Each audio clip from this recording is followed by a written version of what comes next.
What's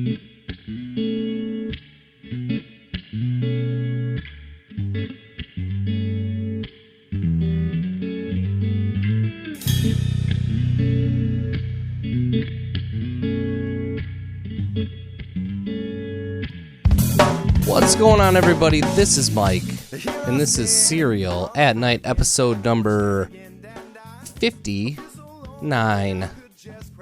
And this is going to be the start of Serial at Night daily episodes, and I'm not sure how long these are going to go on. It really just depends on how I'm feeling.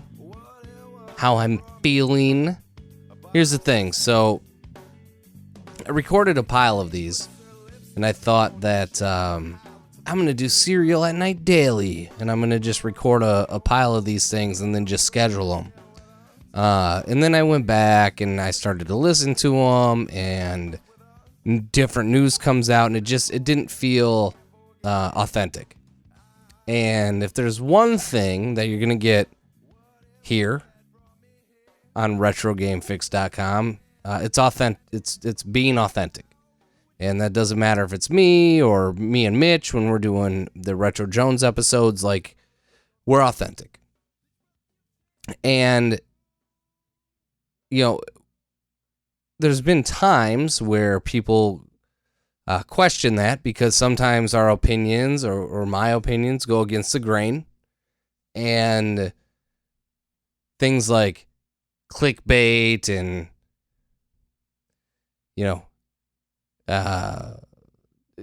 just in general being a contrarian, I guess, would maybe be the right word to come up.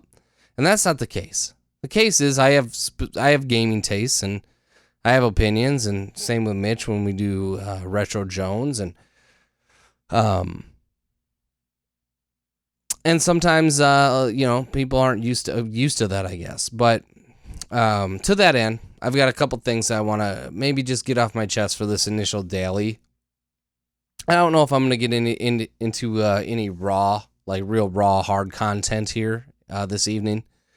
But I do have a few things that I want to talk about, maybe set the stage for what I'm planning here for Serial at Night Daily, in addition to just some other approaches I'm going to take on social media.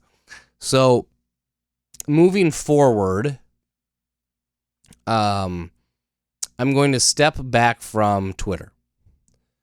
Specifically, I really never posted on Facebook or Instagram or any other areas. Like, that's just not what I do, right? Like, this podcast and us podcasting has always been like this, and it sounds like and I'm going to say this, and it's not the right term, but it's always been like this half-assed approach of like, how do we podcast and get our voices out there with doing the minimal amount of work, which is what cracks me up, because I see like all of these posts on Twitter about like how much effort it takes to podcast, and you see all these streamers that spend all this money on equipment, and like the truth is it doesn't actually take a ton of effort. Like, I'm recording this podcast right now at 10:38, and I'm going to probably, whenever the podcast is over, it probably takes me about 7 minutes to just run a couple filters on it and post it. But anyway, I'll save that for a following conversation for some of the daily episodes. But back to Twitter. So on Twitter, I'm going to remove myself. So to set the stage a little bit, I've actually stopped listening to most video game podcasts. I will check into Giant Beastcast and Giant Bombcast every now and then. I will check into Video Game Outsiders, where I subscribe to their app, and then I check into Game Trade Greg and check into his podcast. But other than that, I pick and choose, and I don't listen daily to video game podcasts anymore. And oddly enough, right or wrong, and maybe I was just trying to engage too much in video games. It has improved, at least my playing of games. Secondly, Twitter is such a cesspool of information that I don't want to be a part of at least initiating conversations on Twitter anymore. There's been so many times that I've gotten taken out of context or even categorized as in certain situations as arguing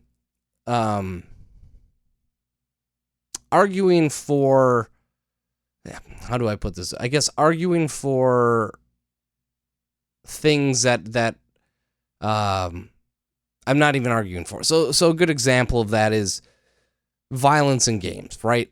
And even by people that should know better, right? So like sometimes when I'm trying to provide commentary on Twitter and have conversations on Twitter, I'm sometimes pointing out hypocrisies and not actually even having an opinion. Sometimes I'm arguing against things just to try to start conversation to see where people are coming from because it's Twitter and everything's so vague. But to have those things oftentimes thrown back at me, it's put me in a position where I feel like the things I say on Twitter can, for a lot of fault of my own, are not a reflection of how I feel necessarily. And I think that also becomes, also backfires a little bit because it's easy for other people to latch onto some of those things and also kind of paint my comments in a light that I didn't necessarily mean, right? So, violence in video games. I'm going to give you a few examples of things that I'd like to discuss in these Serial at Night daily podcasts. And I'm just going to run down some of these things, right? And I'm not going to get into them deep tonight because I want to, again, be able to provide further context through the podcasts and go from there. But a good example would be the violence in video games, right? This was a big thing, right? The mass shootings happened, which continue to happen. And President Trump, along with other political leaders, decided to say that the cause was violence in video games, which is completely asinine to even say that. That's absolutely ridiculous. But I did come out and say, because when that happened, there was a lot of things that came up about like, well, video games are, some of the most powerful media. It's the most powerful medium in the world. Or what about movies? Or what about this? And, I was trying to make a point of, well, in a powerful medium, right, depending on the person consuming the media, there is certainly reactions to that, or could be reactions to that are worth discussing, right? I'm not trying to say that, I wasn't trying to say that games cause mass shooting. Like that's fucking ridiculous. But I've been told that there's evidence that doesn't support, that violence in movies and media and in video games, there's no evidence to support that it can cause violent reactions, which isn't true. Like, there is evidence to say that. Now, to blame video games for mass shootings, that's asinine, but I feel like there's some... I feel like it's just ingenuine to just ignore some of the evidence that does exist because people link to look at what Polygon said. Well, Polygon isn't a study. Like, I have studies we can discuss. So I want to say that because it's just like, of course I don't believe that violence in video games cause mass shootings. Of course I don't fucking believe that. But I do want to have a conversation about the evidence that does exist about violence in media and how that can impact people, especially when we say we're desensitized. Well, that can go a long way, right? I want to have that conversation. Secondly, second point, gambling conversation. This loot boxes gambling conversation. I want to talk about that further because, this link between violence in games and gambling, one that I've talked about a lot. I'm not linking violence and gambling. I'm talking about how these things can influence people. Right? But we're more than willing to look at the evidence that gambling can influence people, or video games can influence people to gamble. And I understand why. I understand why in that scenario. I want to talk that out. I want to talk about how it's a sticky situation for video games to have what are real gambling mechanics in games, especially when you look at NBA 2K, this latest trailer. It's ridiculous, right? There are things that we need to talk about when it comes to that, right? It's not just as easy as, and I'm a accountability person, self-accountability. There are things we need to talk about. Like, kids can use cash to go buy gift cards or store cards to then buy virtual currency to literally gamble within some of these systems. But it's not all gambling, right? I think we need to have those conversations. I'm sick of painting things with a broad brush and saying everything this or everything that. It's not that simple, and I want to explore those things. And to that, I think there is a responsibility, at least, well, let me put it this way. I think there's a responsibility that if we're going to, if you're a person that wants to engage in these conversations, I feel like there's a responsibility that you, or we, I feel like there's a responsibility that we actually have a transparent discussion of all things, right? Instead of just trying to tell the narrative that we want to tell. That said, one thing that came up last week was somebody had brought up how gamers should, or streamers should really be responsible for communicating the negative effects of caffeine because they're pushing G Fuel. The negatives of caffeine, right? Okay, there's some negatives there. The huge ironic part of this entire situation is this particular person also was one of the most notorious irresponsible spenders of money in order to flash on his channel and look like he's got money and he's part of the scene, and he's going to spend all the money on all of the fucking mics and the mice and the mice pads and the keyboards because he wants to give reviews and went into debt about that shit. Like, okay, well, if you want to be one of these social people that wants to claim responsibility on streamers, then you should probably also talk about the repercussions of irresponsible spending and going into debt, right? Now, again, conversations I want to have. Like, I'll be honest with you, I don't think that these streamers actually have an obligation to be parents and be the moral compass for people. I don't. But in saying that, I was met with this pushback that, well, our kids are going to take these streamers more serious than us, which, A, fuck off. B, you're taking yourself too serious. And C, obviously you're not a parent. And D, you're underestimating the fucking impact of good parenting. So, fuck off again. So we can have that conversation. I want to touch on harassment in games, right? By people in power. I think that's a good conversation. I want to talk about how everybody in games seems to be depressed, right? I've been medically diagnosed with both depression and anxiety. And every time depression comes up, or somebody like recently kills themselves in games, every fucking podcast wants to talk about. Actually, they always open up with, here's this fucking suicide hotline number.